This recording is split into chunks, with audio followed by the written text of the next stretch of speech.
بسم اللہ الرحمن الرحیم۔ السلام علیکم ورحمۃ اللہ وبرکاتہ۔ محترم سامعین، ربیع الاول 2023 کا بابرکت مہینہ شروع ہو چکا ہے۔ اسی حوالے سے نبی اکرم صلی اللہ علیہ وآلہ وسلم کی زندگی کا ایک خوبصورت واقعہ آپ کی خدمت میں گوش گزار کرتے ہیں۔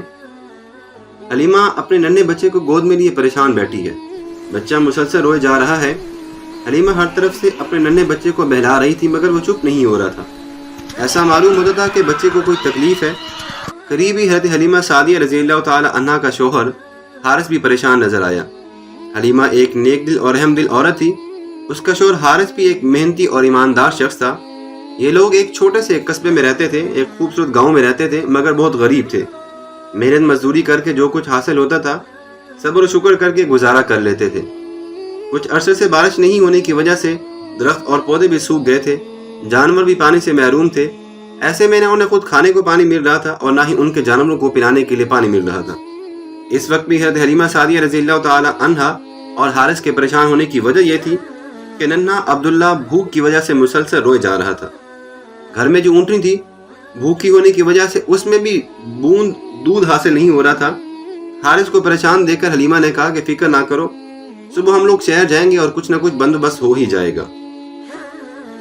محترم سامعین، دیہات کی روایات کے مطابق دراصل گاؤں کی خواتین شہر جاتی تھیں اور ایک ایک بچے کو گود لے لیتی تھیں اور اسے اپنے ساتھ گاؤں لے آتی تھیں تاکہ گاؤں کی خالص غذا اور تازہ آب و ہوا میں پرورش کے ساتھ بچہ اپنی زبان پر بھی مہارت حاصل کر لے۔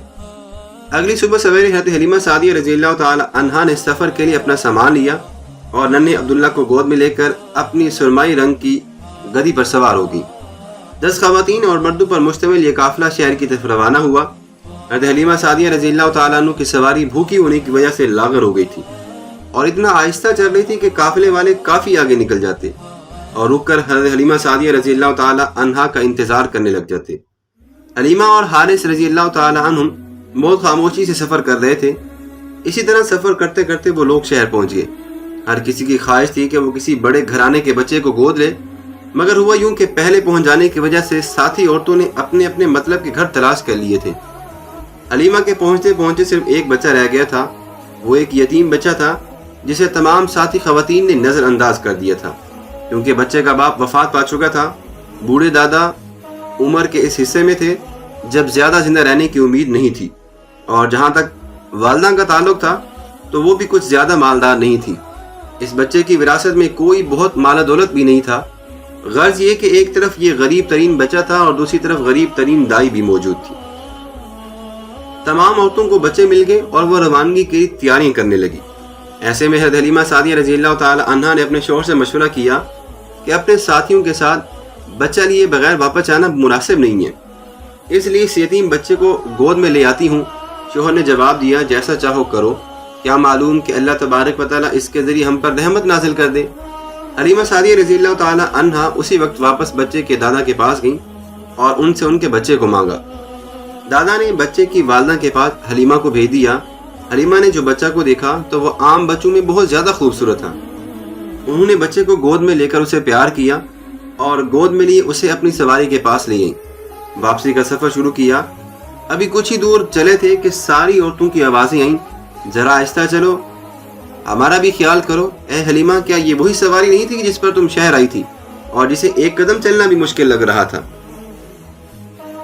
حلیمہ سعدیہ رضی اللہ تعالیٰ نے جواب دیا، ہاں یہ وہی سواری ہے جس کے لیے ایک قدم چلنا بھی مشکل لگ رہا تھا۔ یوں یہ لوگ اپنے علاقہ بنی سعد میں واپس آ پہنچے۔ حلیمہ سعدیہ رضی اللہ تعالیٰ عنہا کے شوہر نے جب اپنی اونٹنی کو دیکھا تو اس کے تھن دودھ سے بھرے ہوئے ہیں۔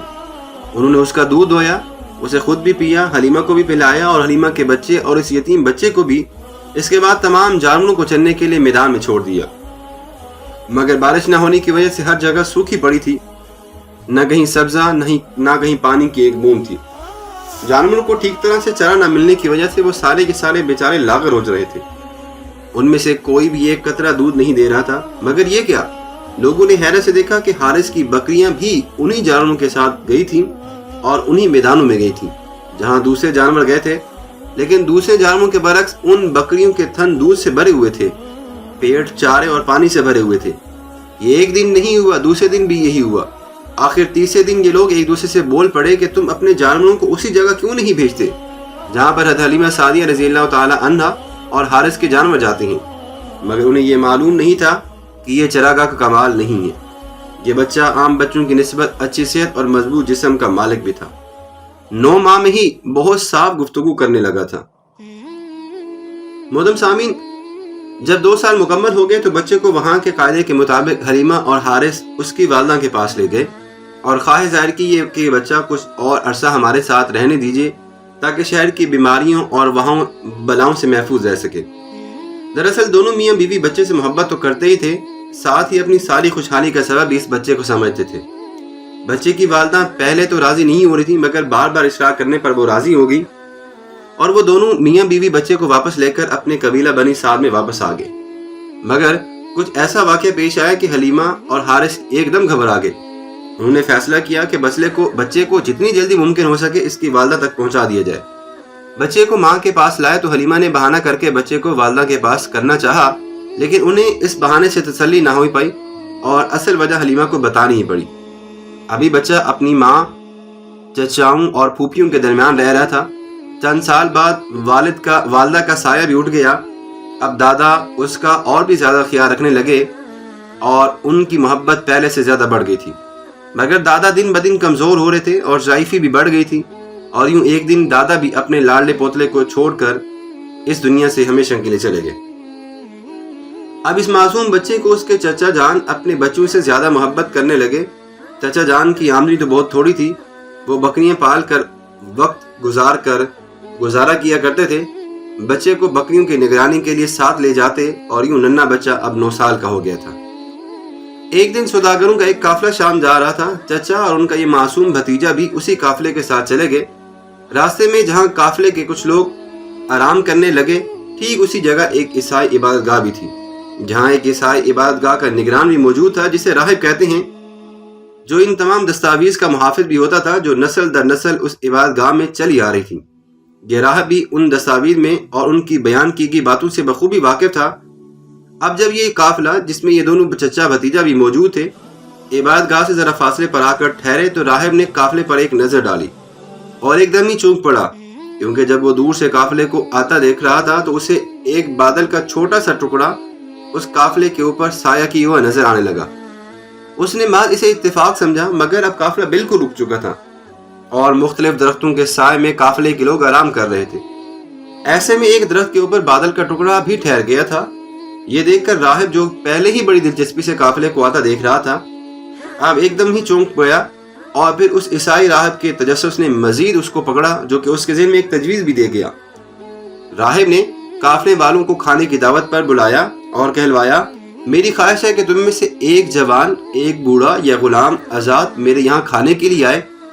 سب قافلے والے دعوت میں شرکت کے لیے عیسائی راہب کے ہاں چلے گئے۔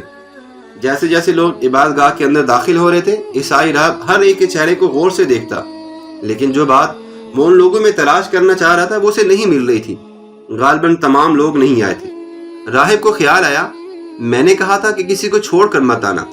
راہب نے قافلے والوں سے کہا، کیا ایسا یہاں پہ کوئی موجود ہے جو یہاں پہ نہ آیا ہو، جسے تم نے پیچھے چھوڑ دیا ہو؟ تو لوگوں نے کہا کہ ایک لڑکے کو جو ہم میں سب سے چھوٹا ہے۔ قافلے والوں نے جواب دیا کہ اس کو ہم نے چھوڑ دیا ہے، اس کے ساتھ اس طرح کا سلوک نہ کرو اور اسے بلاؤ، اس کا یہاں آنا بہت ضروری ہے۔ راہب نے قدر ناراضگی کا اظہار کیا، جس پر قافلے والوں کو شرمندگی کا احساس ہوا اور وہ لڑکے کو دعوت میں بلا لائے۔ لڑکے کے چہرے پر ایک نظر ڈال کر راہب کو اسی جو اس نے تلاش کرنا تھا وہ اس کو مل گیا۔ کھانے کا سلسلہ شروع ہوا۔ راہب لڑکے کے چہرے کا جائزہ لے رہا تھا۔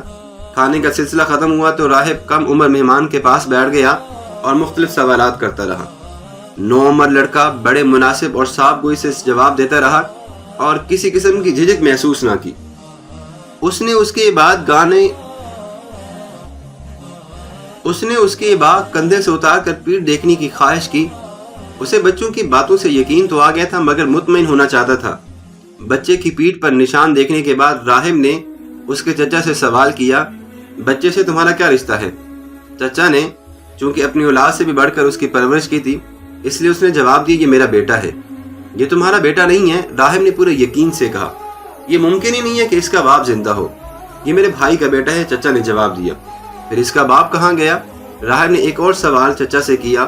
وہ انتقال فرما گئے تھے جب اس کی پیدائش نہیں ہوئی تھی۔ یہ بالکل سچ ہے، راہب نے فوراً تصدیق کی۔ اپنے بھائی کے بیٹے کو فوراً اپنے ملک سے دور لے جاؤ اور یہودیوں سے بچا کر رکھو۔ میں اللہ کی قسم کھا کر کہتا ہوں کہ اگر وہ اسے دیکھ لیں گے اور جو کچھ میرے علم میں ہے وہ بھی جان لیں تو اس کو نقصان پہنچ سکتا ہے۔ تمہارے بھائی کے اس بیٹے کے لیے قدرت نے اپنے خزانے میں بڑی عظمتیں سنبھال کر رکھی ہوئی ہیں۔ راہب نے اپنی تعلیمات کے مطابق صاف صاف تمام باتیں چچا جان کو بتائیں۔ پھر وہ وقت بھی آیا جب اس لڑکے کو اللہ تبارک و تعالیٰ نے اپنے آخری نبی صلی اللہ علیہ وآلہ وسلم کی حیثیت سے منتخب کیا۔